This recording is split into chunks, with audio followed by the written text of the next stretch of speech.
আসসালামু আলাইকুম এবং স্বাগত আমাদের আজকের ভিডিওতে। বিনিয়োগের কথা ভাবলেই আমাদের মনে অনেক প্রশ্ন আসে। কোথায় টাকা রাখলে বেশি লাভ হবে, কোনটা বেশি নিরাপদ?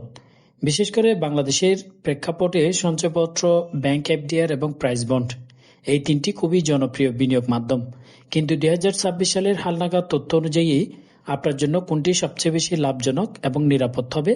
আজকের ভিডিওতে আমরা এই তিনটি বিনিয়োগের খুঁটিনাটি বিশ্লেষণ করব, যাতে আপনি একটি সঠিক সিদ্ধান্ত নিতে পারেন। তো চলুন ভিডিওটি শুরু করা যাক।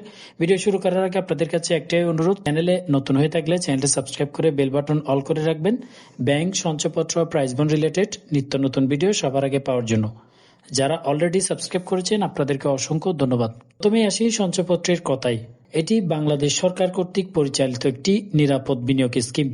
মূলত অবসরপ্রাপ্ত সরকারি কর্মচারী, মহিলা, পারিবারিক প্রতিবন্ধী এবং প্রবাসী বাংলাদেশিদের জন্য এটি একটি আকর্ষণীয় বিনিয়োগ। 2026 সালের জানুয়ারি থেকে জুন সময়ের জন্য সঞ্চয়পত্রের মুনাফার হার পূর্বের মতোই রাখা হয়েছে, যা সাধারণত ব্যাংক এফডিআর এর চেয়ে কিছুটা বেশি থাকে। উদাহরণস্বরূপ 5 বছর মেয়াদী বাংলাদেশ সঞ্চয়পত্রের মুনাফার হার প্রায় 11.80%। যদি আপনার বিনিয়োগ 7,50,000 টাকার নিচে হয় তবে বিনিয়োগের পরিমাণ বাড়লে মুনাফার হার কিছুটা কমে যায় এবং বিভিন্ন ধরনের সঞ্চয়পত্রের জন্য হার ভিন্ন হয়ে থাকে। যেমন পরিবার সঞ্চয়পত্র, 3 মাস অন্তর মুনাফা ভিত্তিক সঞ্চয়পত্র, প্রতিটা সঞ্চয়পত্রের জন্য আলাদা করে মুনাফার হার নির্ধারিত। নিরাপত্তা, যেহেতু এটি সরাসরি সরকার দ্বারা পরিচালিত, তাই সঞ্চয়পত্রকে সবচেয়ে বেশি নিরাপদ বিনিয়োগ হিসেবে ধরা যায়। আপনার মূলধন হারানোর কোনো ঝুঁকি নেই। সুবিধা: উচ্চ মুনাফার হার, সরকারি গ্যারান্টি এবং কিছু ক্ষেত্রে কর সুবিধা নির্দিষ্ট সীমা পর্যন্ত। এছাড়াও অসুবিধার মধ্যে হচ্ছে নির্দিষ্ট কিছু শ্রেণীর মানুষ কেবল বিনিয়োগ করতে পারেন। এছাড়া বিনিয়োগকারীদের একটি ঊর্ধ্বসীমা রয়েছে এবং মুনাফার উপরে উৎস কর টিডিএক্স কর্তন করা হয়। তারল্য: লিকুইডিটি তুলনামূলকভাবে কম, অর্থাৎ হলে দ্রুত টাকা তোলা কঠিন হতে পারে।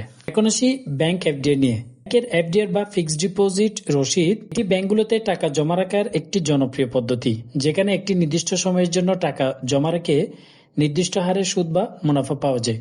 2026 সালের হালনাগাদকৃত তথ্য অনুযায়ী 2026 সালে ব্যাংক এফডিআর এর মুনাফার হার ব্যাংক ভেদে এবং মেয়াদের উপর নির্ভর করে ভিন্ন হয়। সাধারণত এটি 6% থেকে 10%-এর মধ্যেই থাকে। কিছু ব্যাংক বিশেষ স্কিমে এর চেয়ে বেশি অফার করে থাকে।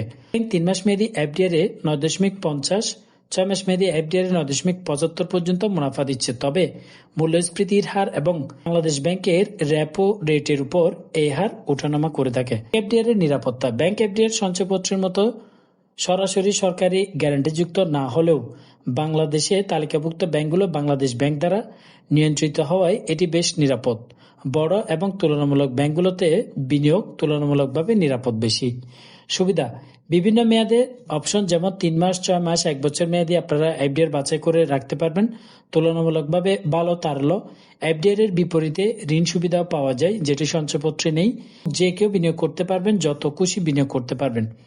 অসুবিধার মধ্যে হচ্ছে সঞ্চয়পত্রের তুলনায় মুনাফার হার কিছুটা কম, ব্যাংকের আর্থিক স্থিতিশীলতা একটি বিবেচ্য বিষয় এবং মুনাফার উপরে কর প্রযোজ্য হয়ে থাকে।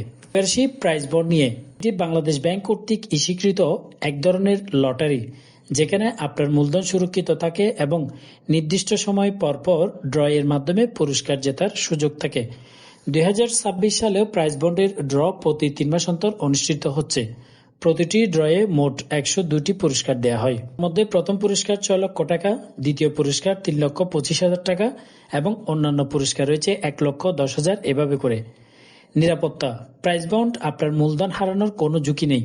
আপনি যে কোনো সময় প্রাইস বন্ড ভাঙিয়ে আপনার মূল টাকা ফেরত নিতে পারবেন। সুবিধার মধ্যে হচ্ছে মূলধন হারানোর টোটালি ঝুঁকি নেই এবং লটারির মাধ্যমে বড় অঙ্কের টাকা জেতার সুযোগ থাকে।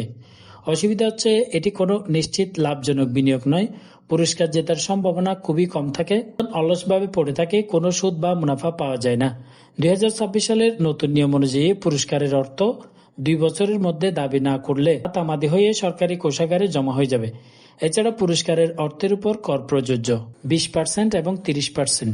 এখন সবচেয়ে বড় কথা হচ্ছে কোনটা বেশি নিরাপদ এবং লাভজনক। 2026 সালের প্রেক্ষাপটে কোনটি আপনার জন্য নিরাপদ হবে? নিরাপত্তার দিক থেকে সঞ্চয়পত্র নিঃসন্দেহে 1 নম্বরে। এরপর আসে ব্যাংক এফডিআর, এবং সর্বশেষ প্রাইস বন্ড।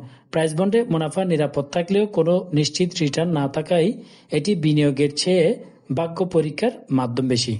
লাভজনক কোনটাতে বেশি? সঞ্চয়পত্র। যদি আপনি নির্দিষ্ট কিছু শর্ত পূরণ করেন এবং দীর্ঘমেয়াদী নিরাপদ বিনিয়োগ চান, তাহলে সঞ্চয়পত্র এখন একটি ভালো লাভজনক বিকল্প। এর মুনাফার হার ব্যাংক এফডিআর এর চেয়ে অনেক বেশি। Bank FDR. সঞ্চয়পত্রের শর্ত পূরণ না হলে বা তারল্যের প্রয়োজন হলে ব্যাংক এফডিআর একটি ভালো বিকল্প। এর মুনাফার হার সঞ্চয়পত্রের চেয়ে কম হলেও এটি তুলনামূলকভাবে নিরাপদ এবং নমনীয়। Price bond. প্রাইস বন্ডে লাভজনক বিনিয়োগ করা যায় না, কারণ এতে নিশ্চিত কোনো মুনাফা নেই। এটি মূলত লটারির মতো, যেখানে তার সম্ভাবনা খুবই কম। আপনার বিনিয়োগের সিদ্ধান্ত নির্ভর করবে আপনার ব্যক্তিগত আর্থিক লক্ষ্য, ঝুঁকির প্রবণতা এবং তারল্যের চাহিদার উপর। যদি আপনি সর্বোচ্চ নিরাপত্তা এবং নিশ্চিত তুলনামূলক উচ্চ মুনাফা চান এবং নির্দিষ্ট শর্ত পূরণ করেন, তাহলে সঞ্চয়পত্র আপনার জন্য সেরা। যদি আপনি তারল্য এবং মেয়াদের সময়সীমা চান এবং মাঝারি ঝুঁকি নিতে প্রস্তুত থাকেন, তাহলে ব্যাংকের এফডিআর ভালো বিকল্প।